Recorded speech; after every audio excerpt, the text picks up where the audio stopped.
Good evening. You're listening live to the Xtreme Movie Show. I'm your host, Rob, broadcasting to you from the Pine Nose Palace just west of Orlando, Florida. I am in the Xtreme Studios with the young 20-something Professor Pixel, and we are not alone because we have you, ladies and gentlemen, our continuing coverage of Columbo, the TV show. Our first watch for both of us, actually, as we go through these seasons over the next couple of years here on our channel.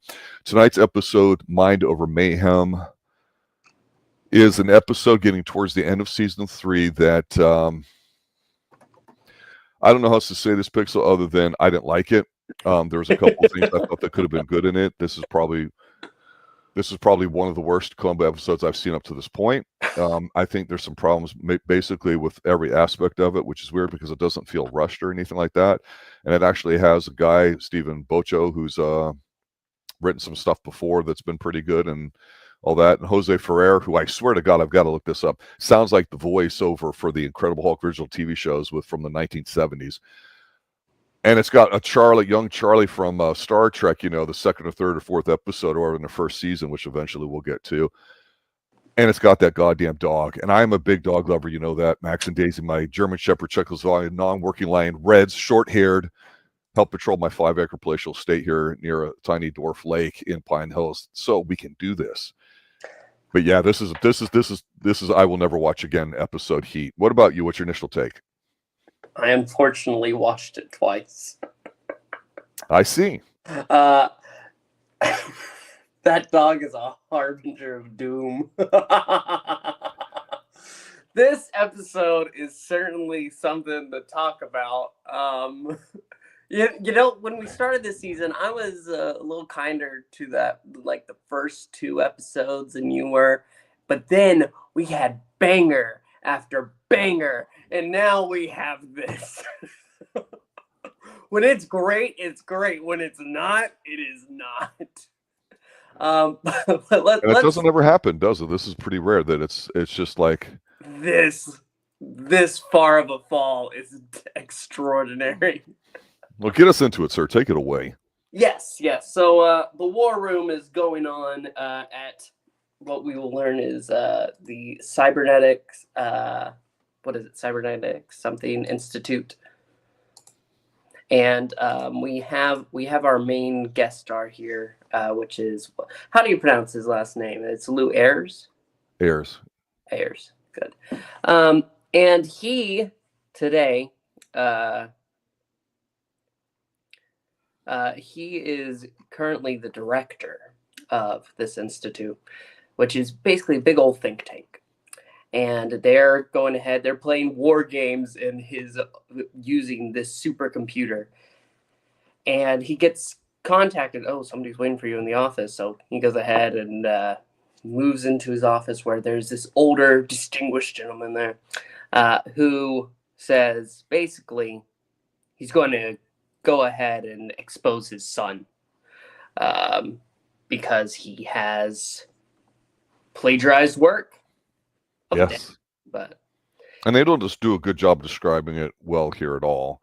I think that what you're setting up here is just a harbinger, as you say, of doom, the dog, but other things to come, because normally you can look at the computers and go, man, this is like 50 years old. It's 2 generations. Yeah, it looks dumb, and you could take points off for it. I have a tendency not to do that.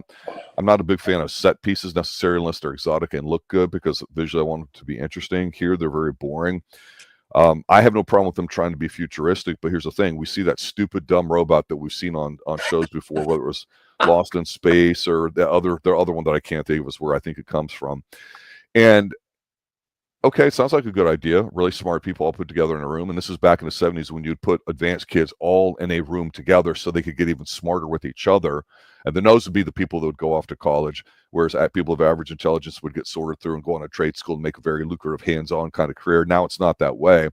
So these think tanks still exist. They're just in different forms. You think, okay, this could be interesting. But no. I'm not feeling it. As soon as that robot shows up, no.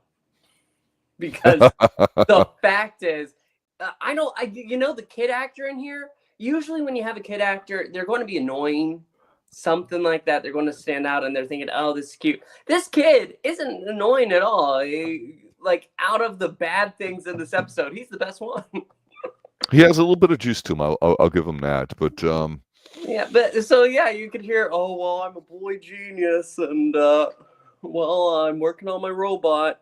Well, how about you go to the movies tonight, Sonny? Says the director of the institute, and he has the mechanic go ahead and take him because he's stealing a pair of car keys because he has a plan now.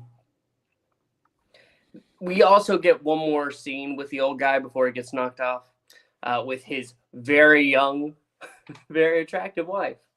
That, you know, we're going to talk later about their relationship and her job because she's a therapist. Yep. And she's actually the therapist of the director's son. And it's like, well, how did he come across this? Because he's banging her. Yeah, that's pretty much it. Allegedly. Well, we'll get to that. Yeah, we'll get to that. This has to be the worst committed crime, right? It is. This is it's so bad. Hard to follow. Because here's the thing. The wife goes and she's going to be doing a marathon group therapy session throughout the entire night. What? Yes. I don't even want to ask.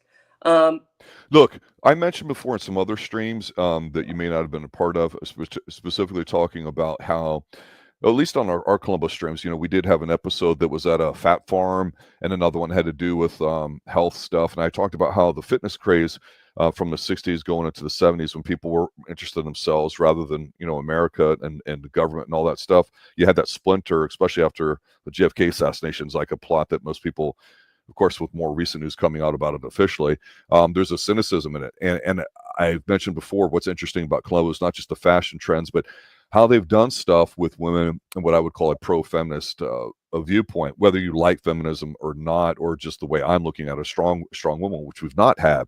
So right now it appears we could have that maybe.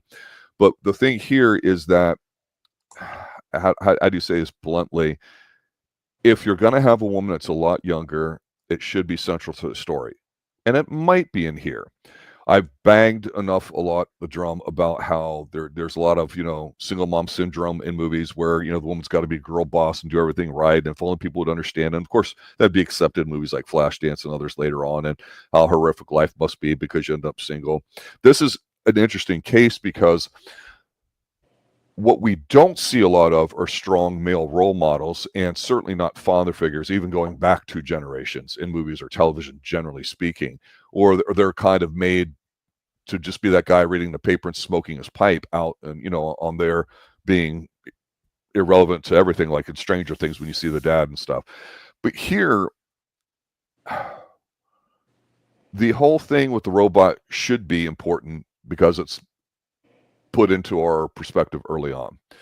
And the director and his old friend / business associate, what I liked about actually their exchange here to set up the, okay, this is why I'm going to kill you, motherfucker, kind of thing, even though we don't get that vibe from the guy, is that, hey, your son's cheating, and I'm going to give you the day to make things right, because if he does this thing tomorrow, I'm going to blow the lid on it. It's not right, and you know it. And it's not like the guy's bickering at him. The guy, this older gentleman, really cares for him. I think he's doing him a solid. Normally it would be a big scandal and everything here too. But the whole point is his son is looking for daddy attention. It's daddy didn't love me. I mean, that's really what it is. And we haven't seen that yet. So this is interesting that there's a potential family dynamic that drives all this. And that's what it ends up being. So it's there. But I'm not getting a sense of evilness, of cleverness, of anything else there other than this main guy who's got an incredibly rich baritone voice. Love the way he speaks, but he's got no juice. His son's got more energy. He's just flat. And this guy is a stud actor, Jose Ferrer. This dude's accomplishments are long and historic. I recognize his voice. He's been in a lot of things. The guy is accomplishedly trained. He's been around forever. So he's not just a guy. He's not just a dude. You know what I'm saying? So when he goes and well, you talk about the murder, and then I'll throw in a few tidbits. I'm going to talk a little bit about some of the specifics to see. I'm curious to see what you noticed and what you didn't. So the wife drives away because she's going to do her therapy session. Just a little later, after the car's gone, Jose Ferrer, sitting in the car, honks the horn, boop, boop, boop, and this catches Dr. Nicholson's attention, and he comes out of the garage, and he's like, "Oh, honey, are you here?" And he's looking around. He turns because the lights turn on in the car that Jose Ferrer's in, and he drives it right up into him, and he had so much time that he could have just like stepped out of the way. But anyway, he hits him. Guy's dead. Jose Ferrer gets out of the car, picks him up, takes him inside with the least amount of enthusiasm. After taking the wallet and his watch, he knocks a chair over, tables over, and then, let me go ahead and off-tilter the table and lay out 2 glasses of brandy. And not scotch, but brandy because they're older. That's right. And then he steals a small container of heroin. We find out later it's heroin. We don't know it at the time. Yeah, we don't know because Columbo points it out later in the episode. Mm-hmm. Do you know how he had it labeled? It's not actually just labeled as it is. It's using the we use the chemical formula for identification usually. Yeah. Formula. So that because the wife herself says, "Well, you're thinking it's a crackhead, right?" But no, what crackhead's going? No. He melts him down in acid, and then returns back to the war room, turns off Robby the robot, and sends him away. And after he goes ahead and says, "Well, that's a good game, gentlemen. Let's go get some drinks." He goes outside with everybody and notices the dent in the car that he made. Not before. Not when he went out there the first time. He notices it now. So he's like, uh-oh. He checks out a car properly this time, and he drives back into it. Oops. I can't get used to these transmissions. And then we get to Columbo at the doctor's office. Doctor. I see what you did there. Yes, thank you. I really wish I hadn't. Apparently, he has the Eeyore of dogs. He does nothing, and they can't seem to get any life out of him.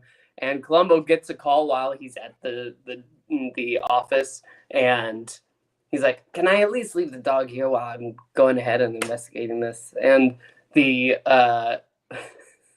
man looks across at him and says, "I'm sorry. He demoralizes the other students, just like he demoralizes us."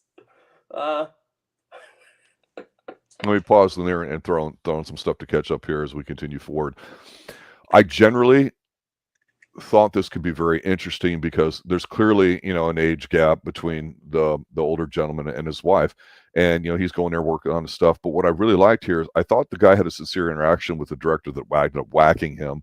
But I thought that the love between the wife and the husband was genuine despite the age gap. They even make a note about, I'll be out all night, and he says something like, "Well, there's no young women out there that I'd want to trade you in for." And she's like, "Well, how many guys would say that to a woman that tells her husband that she's going to be out all night?" Because it sounds like she's going to go out and she's playing the field or something. We don't know what the relationship is, but it feels solid. It feels fine. It's not hokey. It's not whatever. You could argue that they're flirting about breakfast might be, basically them talking about having, sex in the morning, but when she gets back or whatever. And the one thing about therapy and stuff, it became really popular and not like you were a sick human being necessarily if you went to like try to self-better yourself or go to groups and all that stuff, especially in the 70s. Things changed a lot in the 70s psychologically and all that, but this is where I talk about there's more of that interpersonal movement about trying to understand yourself psychologically, about motivation and dress for success and, women coming into the workplace. So totally believable, especially in California, that she could be doing a whole night group session because you get feedback like it. And this is when you'd have a boon and like, say, Alcoholics Anonymous and those types of support groups that rely on interpersonal communication and interaction to be successful rather than drug therapy, which is, of course, the standard norm these days. So for the date of what it is, 2 generations ago, I'm buying it. Don't have a problem with that. I, like you, was like, okay, this guy's the least inspired killer we have. Okay, maybe he's cold and calculating, but I even feel that coldness. And I did like how when Columbo's checking out the scene and all that, that he notices that a pipe is missing because the guy had this was actually cool. I kind of went, oh my God, because I've been known to have a cigar here and there. I'm not necessarily a pipe smoker, but I still remember how great they can smell. But this guy had the pipe for every day of the week. I'm like, that's a distinguished gentleman in his office that has that kind of laid out next to the brandy, as it were, right? So this is cool. He even had a brandy glass, not a shot glass. So this guy has taste, this older gentleman. I was sad to see him get whacked. It was funny when the dude hit him because I thought, normally we get something rather than just this. And it was very like the shock of the kill, knowing he was going to die, should have been something, even though typically the show never shows us the violent act. Right. But you're right. This just did not look good. It was very uninspired, to use your words. I totally get it. And then, when Columbo comes up and he, is reviewing the scene and all that too, he sees a couple of interesting things. And immediately one of the things I picked up on was that he picks up a lighter and it's got like the gas turned all the way up. And I know you're not a smoker, at least my understanding is you're not, I'm guessing. And it came out kind of really strong. I'm like, oh, the old match versus lighter thing, depending on how you do it. Because typically with a cigar, sir, and I'm educating you because you're a non-smoker, is that you get a really nice cigar. And they had Cubans in here, which is at the time, communist country, still is, of course, since like the late 50s. So to get them over from Cuba basically was illegal. So if you had one, it was a status symbol. But usually a fine cigar is wrapped in very thin sheets of cedar. And what you do is you take this tiny cedar plank out and you would light that with your lighting accoutrement. And then you would hold that at an angle, and then you would hold that steady while you twist and turn the cigar after you've clipped it at the end, drawing puffs on it equally. So because of the thickness of the cigar, you'd get a nice, what they call draw on it. So the ashes will continue to burn and not go out. So there's a fine art of having your drink and your smug back in the day, rather than now where everybody just clicks and vapes. So that makes me a little sad. But I loved how, oh my God, we're using some old fashioned thing here, a cigar versus cigarettes versus a match and all that. And I got to sit there and say, when Columbo was talking to him, I thought this guy was like, yeah, I don't really give a fuck who you are, Columbo. He just had I'm not going to give you anything bit, which is good. But this guy's just got nothing to him. It really was like, I'd rather see the robot get interviewed by Columbo than this guy.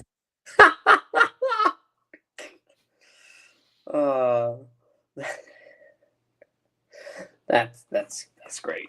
And Columbo notices the marks on the doors. Did you catch that? The scuff marks, yeah. Yeah, because back then people, when they would get their dress shoes, you would have shoe shine guys. It doesn't really exist too much anymore. You might see them in an occasional big city. They've pretty much all gone out of favor. I think I saw one or two here in Orlando back when I was younger, back when actually I had dress shoes and wore them every day for work and stuff. Now, not so much here, but yeah, and you know what? This episode, even though we all know that with Columbo, his thing is oh, just one more thing. There's some variant of that. He says it so many times. It's like 10 times in here. It's not funny anymore. I'm getting sick of it. And seeing that dogs do not make other dogs mopey. I don't know. This is supposed to be funny. It's not. You haven't shown this dog in like a season and a half, I'm guessing, just off the top of my head. I don't care that it doesn't have a name or it's just a thing you're doing. Why is it here? Okay. Remember how we saw him at the one episode where, the dog actually was pertinent to it. And they even threw a line in here about, oh, well, he barks because he doesn't want to be left alone. I thought, oh, maybe he's going to end up helping Columbo solve the thing. But then pretty much after that, Columbo's checking out the house after talking to the doctor. He's out in the driveway, and he finds the guy's pipe that's been run over or whatever. And then he goes and he sees the guy that took the kid out, who's doing the body work on it, getting it fixed up too. And there's like a 3-minute discrepancy between the cars that you sign out of the institute that he knows of and everything too. And then we get the dad who didn't love me son kind of whining and bitching and complaining while they're just sitting there. And I'm like, we're halfway through here. And it's like, I haven't even got a chance to kiss her yet. I haven't even held hands with her. It's like, what the hell is going on? One of the better lines, I say. I suspect 10 minutes after I met you. Yeah, that's at the end. Yeah. Imagine if the dog had found the pipe. Something. Let him over. Right. Give it character growth. Something. Don't Instead, just be a figure there. We have Jose Ferrer walking around, and he takes Columbo into the lab because he's still looking for that pipe. And they're taking away the final cabinets because there's classified documents in there for the institute. And Columbo's like, oh, okay. But you can see you could see that he knows it's him. Like after speaking with him outside, and he says one more thing for the 5th time already. Every other episode, I love it when he goes ahead and says it, but here it was overkill. It's like if someone was writing their idea of Columbo. Yes. And not knowing when to do it. Not knowing when to do it, so they just did it over and over and over again. After this, he does go ahead. He meets the mechanic, and the mechanic, oh, well, I was taking the kid out to the movie, and I monitor these vehicles, and everything should be fine. Well, it's 3 miles more than you have registered here. What? And then he goes ahead, and like I said, Columbo talking to the boy genius. Actually, this is a fine scene. Like, out of everything in this episode, that's probably the best part. The only time there's any energy where you're like, okay, and you perk up a little bit is him and this kid talking. You're absolutely right. It's really tough for me to say that. It's not tough for me to say that, but it's tough for me to believe that it got to this because, again, we're 3 seasons in, we're 20 plus episodes. There's been very few of them that whatever, and there has to be the worst one, the next worst one, so on. So, and our things can be different. But this just does not in any way, shape, or form. I could not show this to somebody and say, hey, here's a good episode of Columbo for you to understand what he's about. I just can't.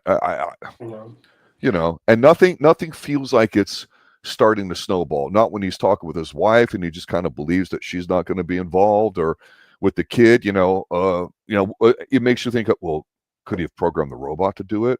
Because he's the only one that can run the program for the war simulations, because he was telling everybody, hey, you guys suck, you need to come back and let's do it again, kind of thing. So he kind of has that for his built-in alibi, which we didn't even bother talking about because it's so flimsy. I thought, oh man, it'd be cool if this kid were somehow involved in it, and he's not. Other than he's just a kid that built the robot. Well, you have Power Rangers in the late 90s, right? Serena Vincent was one of them. I think she was the yellow one. Very good-looking woman. She was in some stuff later on and all that. But you didn't sexualize her in that. It was a show made for kids, so you fought like kids, you talked like kids, you acted like kids, even though you're young, hot people, right? You have a kid in here, you have a robot, you have all the sci-fi computer stuff.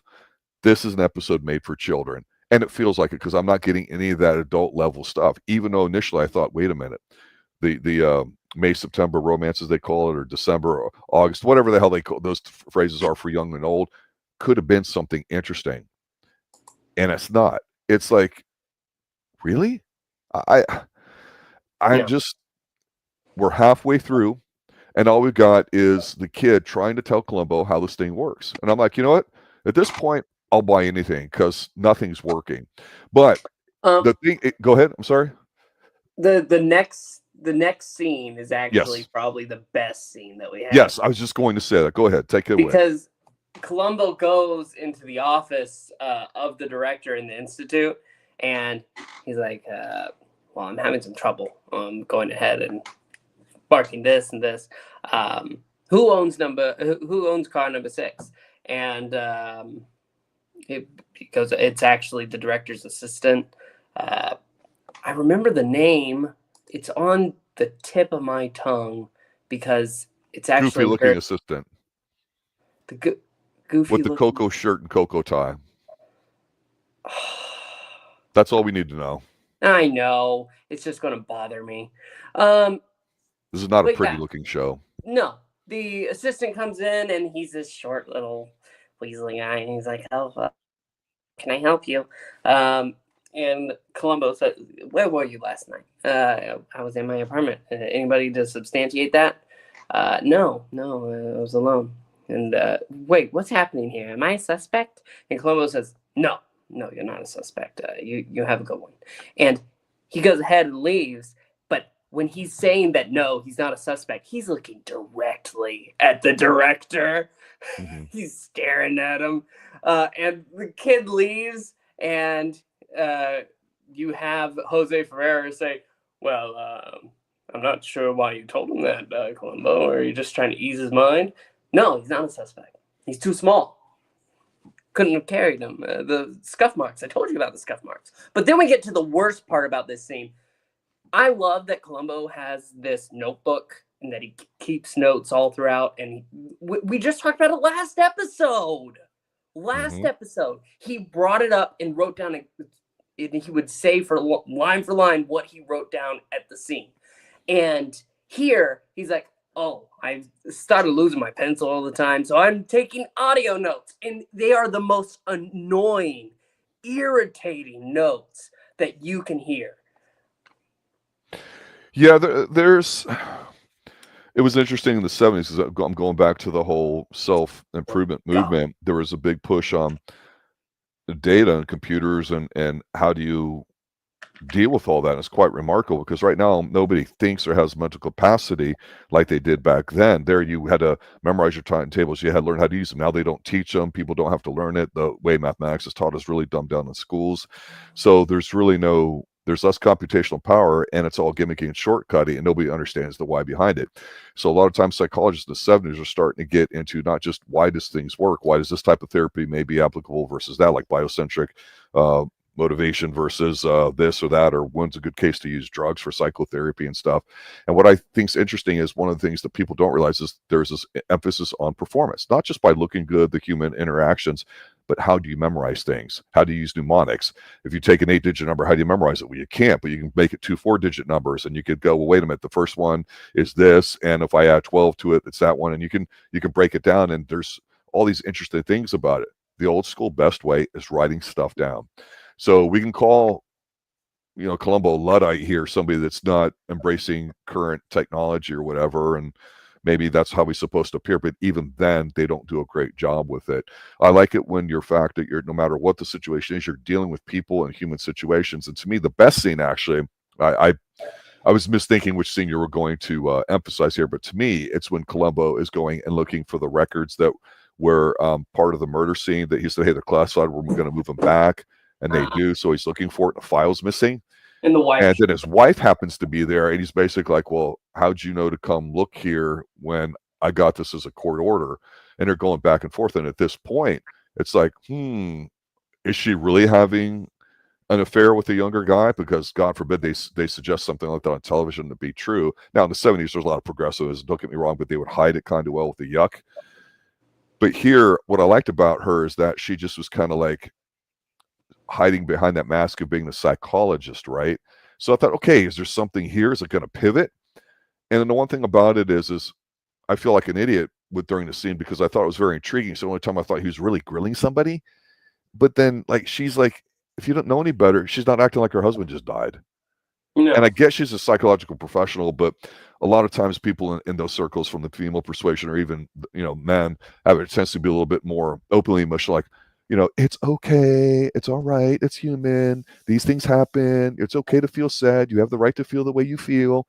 And she's just like, just a woman there. And it's like, So Columbo, I'm thinking, oh, is he going to get irritated and get pissed because he never does it? But I felt like this is almost like, okay, now we're starting to roll down that hill with like 10, 15 minutes left in the episode, right? But when the son comes up and talks to Columbo and then mentions it, he basically tries to, how do I say it? He had some energy, but to me, I was disappointed it kind of almost wasn't a affair where this could be very intense, because I think what it added to the ending, not because it's an affair and it's sex, but because of the emotional thing behind why people are doing what they're doing, because she's the professional in the relationship, literally and figuratively, because she's the older figure, right? And then they have a conversation. But he's upset because he's been seeing her, not because he's banging her, but because he doesn't have daddy's approval of vision. And here's the thing. We really don't know why. The dude's smart. The kid is smart. Everybody's smart in here. You work at a friggin' think tank. Everybody's smart. You've got Brandy. You've got robots. You got a smart kid you can talk to. What's to feel bad about with your daddy? They never do that or explain it. These characters are all so flat and one-notice. It's embarrassing. So when they try to act and get any juice in their voice, it doesn't work. Here's my problem, and it lies with the crux of the whole thing. This guy is having this moral dilemma because the kid basically has the equipment to test the theories that somebody that he worked for Yeah, he bogarted somebody else's information and passed it off as his own. Typical things happen, right? Yeah, and the guy is dead, like, and he couldn't test them. So the only one who brought them actually to fruition. So, like, I don't know. It's like the guy collected the ingredients, but the kid baked the cake. I don't know. No, you're bringing up a very good point, and I will say this. I usually don't say too many personal things online other than talk about things going on in the 80s as I was a teenager, but I've worked on a periphery of being around many would-be scientists, let's just say, and there's definitely a competitive format between getting published, publish or perish, right? Because it's important, because it means that you're being taken seriously in that academic community that you belong to, whatever your discipline is, whether it's robotics, computer science, whatever, right? And of course, there's the conventional wisdom that's out there, and your job as a theory, which they kind of even got wrong here, is a theory is something that works that nothing else can explain, or it can explain everything. But what you're trying to do is you don't try to prove something right, you try to prove something wrong. That's the scientific model. If I sat there and say, hey, every Columbo episode that has a dog in here is going to suck, I got to define suck, I got to define what episodes have the dog, and, I can prove something wrong and measure it. So this theory of molecular matter sounds like even stupid by an 8th grade science person standards or whatever. So what does Columbo do to figure all this stuff? Because everybody's acting like a dumbass, they're all super geniuses. He goes back to the kid with the really bad hair, the smart kid that looks like he'd be beaten up everywhere that he'd be out in public, because they don't do him any service. The kid's wearing a turtleneck. Nobody else is, right? And so what do? They have the friggin' robot put in all the supposed parameters of this case to kind of give Columbo a clue. And I'm like, okay, maybe Columbo doesn't solve it. Maybe the robot does. Ha ha. But I don't give a shit about the robot or the kid, even though they have good interaction together, except for it gives them some subconscious trigger about something to think. And we see that little bit of an aha, where he's like, wait a minute, you mean the robot can actually operate the computer? Because as of now, he knows that the director is the only one supposedly that could do it. So it's like, okay, how is this going to end up? So it just... it's not building towards anything, because the only thing that happens here at the end is literally the end of the episode, which I liked what they did. I just hated the build up for it, but please fill some gaps in here, sir. I hated it. I despised it. Actively despised it. Oh, I can understand it, but please explain. So at the end, the son has revealed that he stole it. He's revealed that. He put out a statement. And he took accountability for his actions. Hey, good. That's a sign of positive growth, despite what it might do to you or your dad's reputation or the Institute's. All right, there you go. And he seemed genuine. This guy acted well, I thought. Yeah, but then you have Columbo coming in with his police squad behind him and this one guy, Mr. Whitehead. And he says, I should have never suspected you, to the director. I'm here to arrest your son. What? And it's a frame up. Absolutely. And then Columbo admits it at the end. He makes this guy lie and say, yeah, no, I've seen him at this hotel for every weekend for the past 6 months, or whatever bullshit it is, because we know that's not true. Mm-hmm. And then there's like one other piece, and he's like, well, you killed him, you had the time, you're under arrest. They take him away, and the director's just like stunned for a moment as Columbo gives him a final look and then closes the door, and he runs after Lieutenant. But as he walks out, they're already gone, but Columbo is waiting on the other side of the hall, sitting there. Over here. And that's where he says, I suspected you 10 minutes after I saw you. You know how I know? The one match you used, because you're a dumbass who smoked after killing a guy in his house. You couldn't wait. You couldn't have waited until you were outside, where the match would have never been found if you had dropped it in the grass. Really? God. Pathetic. It's so dumb. Yes. These are supposed to be the most brilliant people in the country, and he pulled the stupidest job that we have seen thus far. There have been accidental murders on this show that were better executed than this bullshit. No, I'm sorry. The dog's in this one. This dog shit. Yeah. I Here's another thing, going back to the 70s motif about being a male at the time, okay, and being in charge. Men aren't supposed to cry. They're not supposed to show their emotions, because if you do, you're in touch with your sensitive side. You're considered less of a man. Therefore, you're not capable, so you're a loser. That's generally how men think. Now, today, everybody's all about their trauma. God forbid I even say something, negative about the Superman movie, because it's exactly what it was to me. And that's another rant for another stream, right? But everybody young today wants to talk about their trauma and talk about how hard they do it. Sports figures, that when I'm watching my sports teams and events, movie people, politicians, people that make mistakes, murderers, people that do bad things. The thing in here, and I'll call him Charlie because that's what I think of him from The Sun, because he was in the original TOS, the original show of Star Trek. At least he's like, yeah, I feel kind of guilty about stealing all this and all that. And his dad was like really angry with him, like, don't you dare do that, you bring shame on us. So he's trying to do the dad thing and not get too worked up over it. It's like, when I get back, we'll figure all this out. You just don't talk to Columbo, you leave him to me, sort of thing. And so dad, if the dad had just early on just would have done something, just said, son, sit down, looked at him, pulled out his Cubano, offered to support his son a drink, took a minute to walk across the room in a TV shot, said, look, here's the situation. You did this, you screwed up. It's going to be a lot of problems with it. We can't do that. It's not going to be good for you. Something professionally done that doesn't mean he's a crybaby, wimp-ass father, but somehow there's a human connection, because the whole point of this episode was that the kid did it because he thought his father was cold-hearted, and people that grew up in the war never brought their trauma home. They kept it, internalized it, because they have nobody to share it with, to work through. You sucked it up and you went about your day job. That's how people were wired. I get him being closed emotionally. And this kid, I wouldn't call him progressive, even though he had a little bit of a fiery attitude, but we know nothing about the mother, really. So it's no real They're in Hawaii, I guess. And he has a therapist, so for fuck's sake, they should have figured something out. Or, hey, in therapy, I've just realized that blah, blah, blah. Dad, and as a result, Dad, I think this is what I want to do. Well, son, that won't work. Something that would have made us believe there was a bond between them, rather than Dad saying, hey, you're a fuck up. Because you're right, it was the worst death in all of them.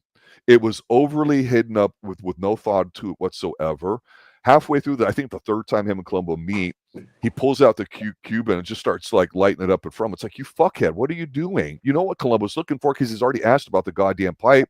And then here at the end, when Columbo illegally, because we know since at least the 60s and 70s, cops could do whatever the hell they want and they don't care about your civil rights at all. It's a complete frame up with his son. He's like, yeah, I'm sorry I had to do that, but I figured it out.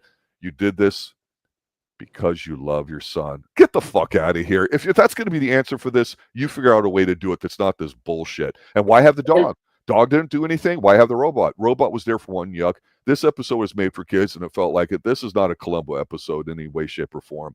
A lot of people shit on the Columbo special that was an episode where they went to London and all that. But the in joke was, everybody knew it was an in joke, and that's what it was. It was supposed to be camp. So I know a lot of people put that way down there, or I think Short Fuse is the other one. But this one's right down there at the bottom, man. It is just not good at all. And the whole gotcha of Columbo sitting down there looking at him going, yeah, after about 10 minutes, I just knew I was looking for somebody that smoked cigars, or whatever the hell he says. I'm like, this is a waste of fucking time for a Columbo episode. It really is. It's one of the worst. Here's one last thing to be pissed off about. At the end, which should be like a good bit, because whenever the Cuban was offered to Columbo, he said, I'm going to take just one special occasion. He's out there and he's smoking that one. But then at the very end, as the director sits on the stairs with Columbo opens his jacket and pulls out another one. He pulls out a second one that he did not have. They can't even do the bits right. They can't even do the little things. The continuity is screwed over. It's ridiculous. God. So let me just intellectually summarize here as we're finishing up here some of the stuff I thought about this episode I could like. I love dogs. I don't necessarily have a problem doing it, but the problem with dogs, or like a really hot girl or a hot boy or whatever your inclinations are, is that if they take the focus away from the telling of whatever the story is not important. It's the characters to me. And then another that might be the story. The story exists so we can see the characters react to situations. We don't really get that here. We don't see anything new from Columbo. We don't see anything new from the dog. We see nothing that adds to the overall getting from point A to point B here at the end of the story. And that's what is a fail. We see what potentially could have been a very interesting dynamic with the the older younger couple, and then how you had the older father with his son and their dynamic. So you had two independent interpersonal dynamic relationships that could have been the focus of something very meaningful here and interesting in terms of the motivation and all that. And despite the fact we know who the killer is early on, I've got to sit there and say, I don't know if it's just me getting used to the show, but I feel like I see every single clue early on, and I'd like there to be something we don't necessarily like when I said contact lens, that's because that was a bullshit way to wrap it up at the end. But this one was so muddled from the beginning. It's like, wait a minute, he left the match like you said, and then the scuff marks on the door, he didn't see it. You saw it clearly happen. It's like maybe he could have tried rubbing them out or something that wouldn't come out or something, and he just left. I don't know, something. But there was just no attempt to effort to put any deep thought behind, hey, if we do this or whatever. It was not an inspired episode by any means. It certainly feels that way watching it, and they ruined what potentially could have been a very unique motive, if nothing more. And you didn't need the fucking robot. You really didn't. You ruined. You could have had something going on with the kid here, and you didn't. I thought, oh, is he going to kill the kid? No, not going to kill a kid. It's primetime TV. But we'll run over a friggin' 75-year-old man who's actually a genuinely nice human being who somehow managed to pull a really younger, sweet, loving wife or whatever, and they have a healthy relationship. The only thing you could say positively functional this whole episode in terms of relationships, and they whack that early on after showing it. It's like, are you trying to shit on, middle-class values there, Columbo? I don't know. End of rant. No, I've already had my rant for the day. Final thoughts, sir. Final thoughts. This sucked. This was by far the worst episode of Columbo we have seen. It's very sad, but next week is Johnny Cash, and I have high hopes. I have high hopes. I'm so ready. Yeah, Johnny Cash, the Man in Black, super popular. Of course, he's married to, was it June Carter Cash? I think it was. Country music, television shows like Hee Haw and the like were still popular. I still remember the Lawrence Welk Show and the Bubble Machines and everything. So lots of different music was out there. So it's interesting that we're going to get a crossover, as it were. So Evil Jack Cassidy, my nom de plume now, that usurped Donald Pleasant's Liquid Filth, which still is a personal favorite. He's the father of the Cassidy clan from the Partridge Family, and what would be, of course, in just a few short years here on ABC, I believe it was television, the Hardy Boys, Nancy Drew Mysteries. I just thought that's kind of interesting because you know, if you watch some of the older stuff, you realize, oh, this person's related to that, but then you go, shit, that's like 60 years ago. It's just when you and I think the first TV show you and I covered every episode of, including the movie, was Twin Peaks. We loved that. Eventually, we'll redo it again, right? But the guy that died during the filming, one of them, because there's several older people in there, was the other FBI agent, Miguel Ferrer, who's the son of the Institute guy in here. And I'm like, I know that name. Oh, he's accomplished. That's who he is, right? I knew the really weird one or whatever. Yes. And I don't mean David Duchovny as the cross-dresser. I mean the other one that came in dressed in the typical FBI suit and all that. That was kind of interesting. Okay, this is this guy's dad. Yeah. Oh my God, they look exactly the same. Yes. I kept watching this episode because I didn't know the actor's real name over there. But I kept watching him in this one, and I'm like, but it can't be him because it's like 20 years later. Right. But now it makes sense because they look exactly the same. And all I kept thinking was I kept hearing, you know, the Incredible Hulk TV show from the 70s. All I kept hearing was the voiceover when they're in the surgery and we can make him, you know, blah, blah, blah, blah, blah. And now Dr. blah, blah, blah. And it's cutting with him, you know, going, don't make me angry. You wouldn't like me when I'm angry. I keep hearing that baritone voice. And then I'm like snapping my fingers halfway through. I'm like, this has got to be the voiceover guy doing it. It has to be because it's got such a great voice and it sounds like it. And I'll pop myself and verify that or whatever. But it's pretty interesting how we can make these connections going in because typically, again, I'm the 80s guy, dipping the 70s a little bit. I always like to say, you know, RDV, 30-something guys, the 90s guy, and you're the aughts guy or whatever. So it's neat that you being the youngest, me being the oldest, and covering like the oldest stuff sometimes. It's kind of interesting and cool. So, yeah, crossovers are certainly popular. Johnny Cash, definitely everybody remembers him. You know, when he died a few years ago, that song Hurt was really popular, played on some stuff. Been around a long time.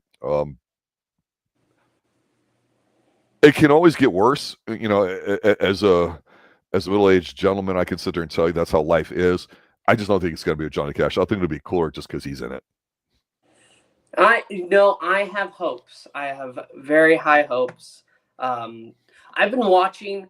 So today, after finishing that dog shit episode for the second time, there are a couple like YouTube documentaries about Columbo, or video essays about Columbo. I've been watching those, and I'm hyped. I'm hyped. That's all I'll say. Right. I haven't had anything spoiled for the episode. But well, I thank Desert and Jay for showing up, and everybody else there too. I know we got started a little bit late with some technical issues in the background, storming over here in Central Florida, really nasty. So yeah, these are fun. I'll enjoy doing them. Looking forward to next week when we pop the next one, the next time we stream for this too. So good night, everybody. Good night now. Good evening.